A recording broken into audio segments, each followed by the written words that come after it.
प्रिय विद्यार्थियों, आप सभी का हिंदी के इस शिक्षण सत्र में स्वागत एवं अभिनंदन। बच्चों, आज का हमारा प्रकरण कवि शिरोमणि तुलसीदास जी की विनय पत्रिका है। ब्रजभाषा में रचा गया यह ग्रंथ हिंदी साहित्य का अत्यंत सुंदर गीत काव्य है। यह भक्त कवि तुलसी के हृदय का प्रत्यक्ष दर्शन है। इसमें आत्मग्लानि, भक्त हृदय का समर्पण और अपने आराध्य देव के प्रति श्रद्धा ही विनय पत्रिका के मुख्य विषय रहे हैं। आइए इस काव्य का रसास्वादन करते हैं। कब हुक हो यही रहेनी रहेंगो, श्री रघुनाथ कृपाल कृपाते संत स्वभाव गहंगो। जथा लाभ संतोष सदा काहू सो कछु न चहंगो। परिहित निरत निरंतर मन क्रम वचन नेम निभोंगो।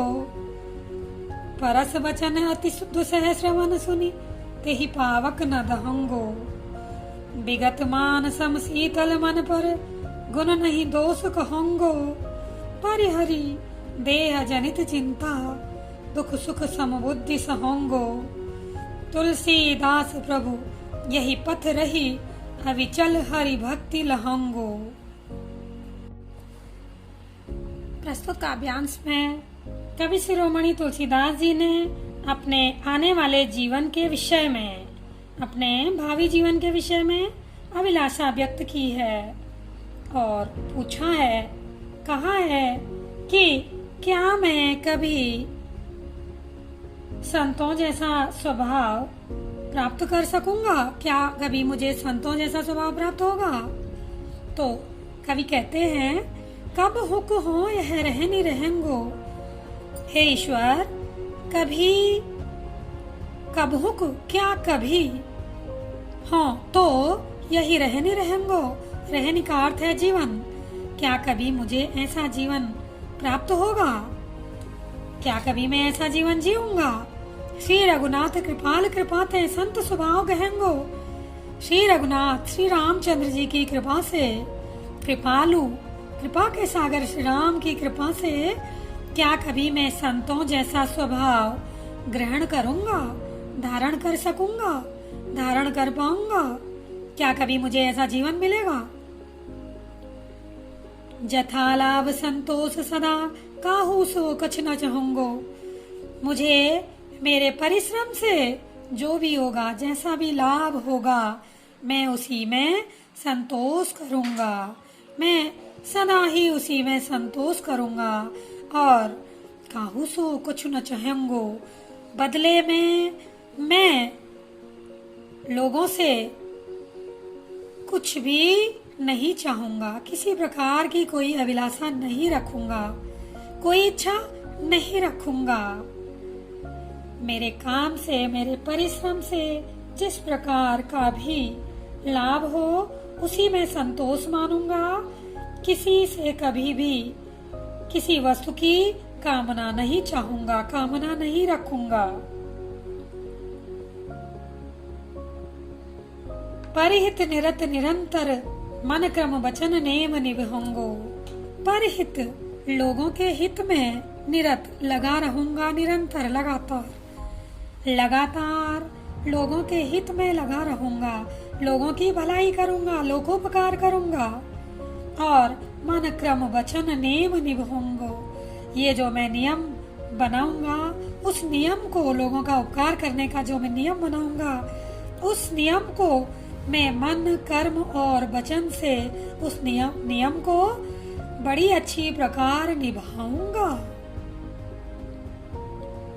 आगे कवि कहते हैं, परस वचन अति दुसह श्रवण सुनी। परस का अर्थ है कठोर, अत्यंत कठोर वचन सुनकर भी, अपने विषय में अत्यंत कठोर वचन सुनकर भी, वो कठोर वचन जो कि श्रवण अति दुसह, सुनने में भी अत्यंत असहनीय होंगे। ऐसे वचन सुनकर भी, ऐसी बातों को सुनकर भी, बदले में तेहि पावक न दहंगो, बदले की आग में कभी नहीं जलूंगा। बदले की आग में कभी भी नहीं जलूंगा। मैं अपने कानों से अत्यंत कठोर और असहनीय वचन सुनकर भी क्रोध की अग्नि में कभी नहीं जलूंगा। अर्थात अपमानित होने पर भी क्रोध नहीं करूंगा। आगे कवि कहते हैं, विगत मान सम शीतल मन, पर गुण नहीं दोष कहूंगा। मान और अपमान की भावना से दूर होकर,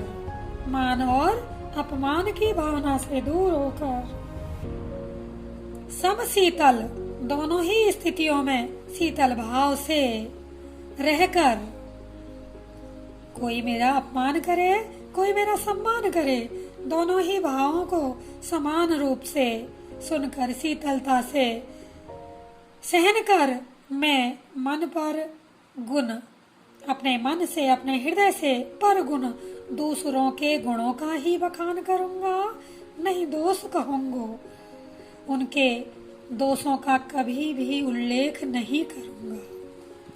दूसरों के दोषों को कभी भी नहीं कहूंगा। दूसरों में कमियां कभी भी नहीं देखूंगा।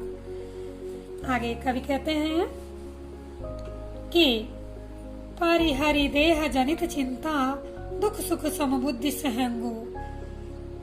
देह जनित चिंताओं को त्याग कर, परिहरि त्याग कर, देह जनित शरीर संबंधी चिंताओं को त्याग कर, मैं सुख दुख में समान भाव से रहूंगा, सुख दुख को समान भाव से सहन करूंगा। तुलसीदास प्रभु यह पथ रही, अभी चल हरि भक्ति लहेंगो। कवि तुलसीदास जी कहते हैं कि दुख के समय भी विचलित नहीं होऊंगा मैं।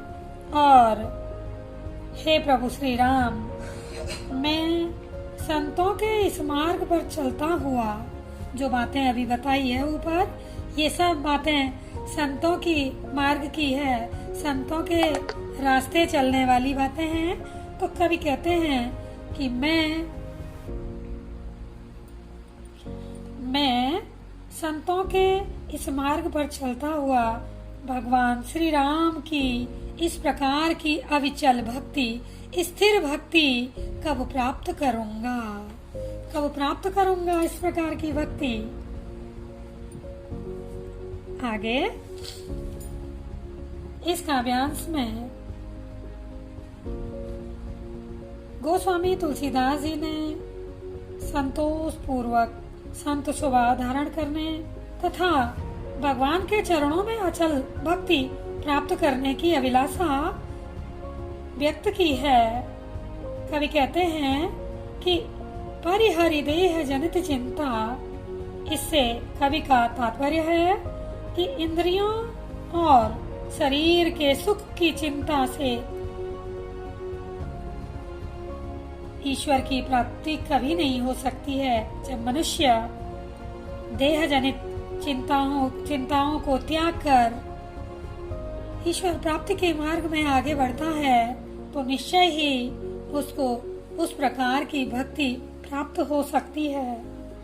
भाषा की दृष्टि से समस्त विनय पत्रिका पूरा काव्य ब्रजभाषा में लिखा गया है। शांत रस यहाँ प्रयुक्त है। प्रसाद गुण युक्त शांत रस है। छंद गेय पद और सप्त शक्ति अविधा कवि ने प्रयुक्त की है।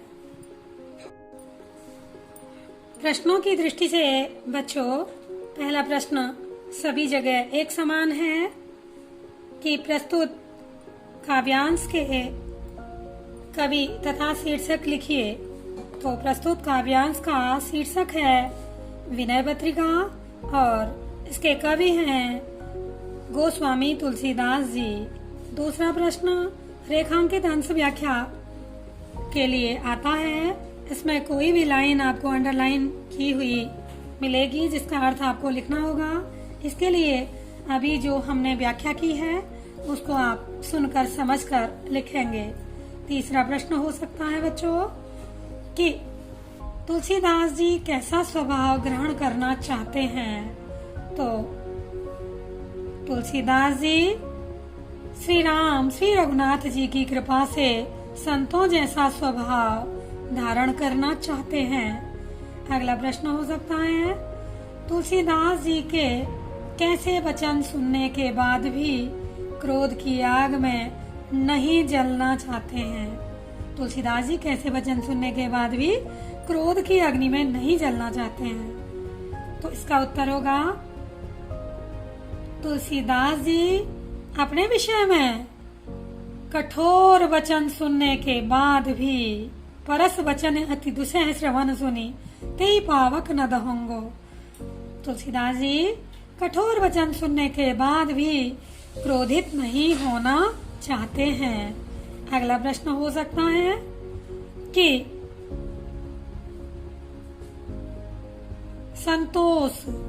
संतोष शब्द में संधि विच्छेद कीजिए। तो संतोष शब्द में संधि विच्छेद होगा बच्चों, सम प्लस तोष, संतोष, सम धन तोष, संतोष। अगला प्रश्न हो सकता है, प्रस्तुत काव्यांश किस भाषा में लिखा गया है? तो प्रस्तुत काव्यांश ब्रज भाषा में लिखा गया है।